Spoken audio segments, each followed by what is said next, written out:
In this video I will show you how to generate public and private keys using OpenSSL. I hope you have already installed OpenSSL.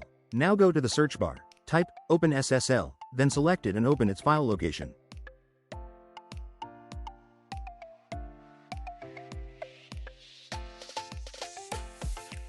Now we will open this location in command prompt. For this, go to search and type cmd and then select command prompt and run it as administrator. If you get the pop-up, click on yes. Then type cd and paste down the path of OpenSSL as shown here and then press enter. Now let's generate private key using RSA algorithm.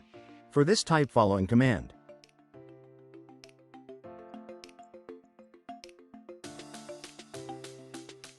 You can replace private underscore key with your own name.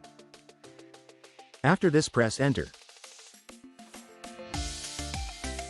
You can see private key is created successfully in the same path of OpenSSL.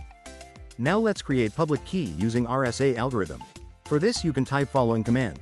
Here private underscore key is my private key which I have created earlier. Based on that key, I'm going to create public underscore key public key. After that, press enter. Now open those public and private key and view its content.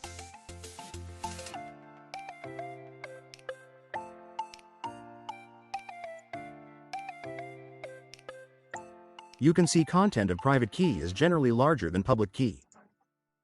If you want to generate public and private key using DSA, then syntax looks like this. Hope you like this. Please like, share and subscribe for similar videos. Also click on bell icon so that you will not miss any update.